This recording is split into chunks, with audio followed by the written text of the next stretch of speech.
ओम गणेशाय नमः। महाभारत से सीख अध्याय 65 दुशासन का वध, यही इस अध्याय का विषय है। अर्जुन दोबारा युद्ध करने के लिए तैयार होता है और उसे श्री कृष्ण प्रोत्साहित करते हैं। दुशासन ने भीम का विरोध करने का निश्चय किया। वे दोनों युद्ध करने लगे। देखने में ऐसा लगा कि दो आक्रामक हाथी एक दूसरे के साथ लड़ रहे हैं।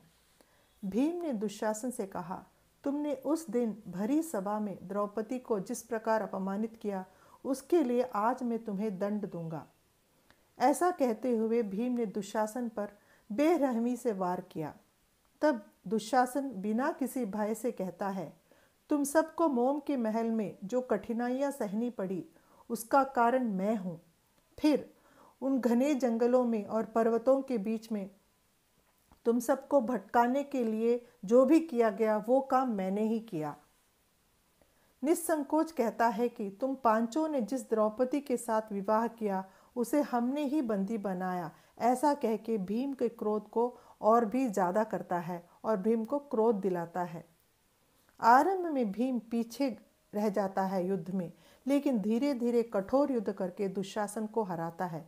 फिर उसे नीचे दबा के उसके सिर को अपने पैर से दबोच के रखता है। फिर पूछता है, तुम्हारे किस हाथ ने द्रौपदी के केश को पकड़ा और खींच के ले आया भरी सभा में?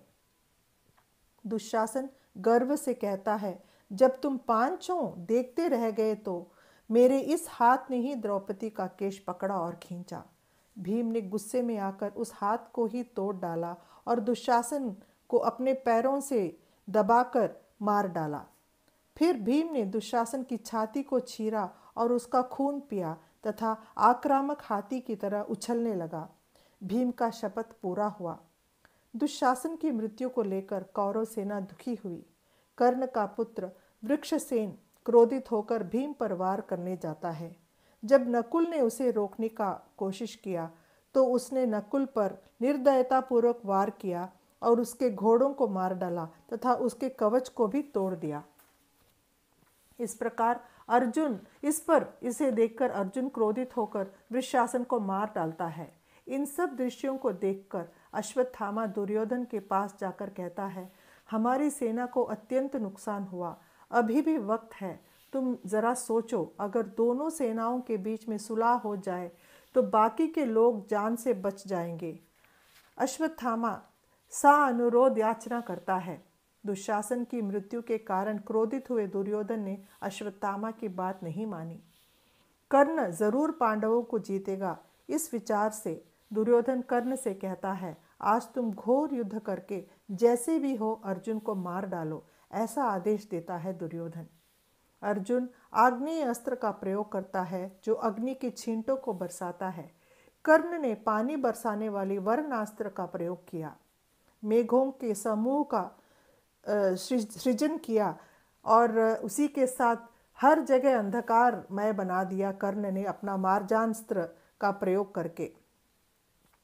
इसके जवाब में अर्जुन ने वायु अस्त्र का प्रयोग किया।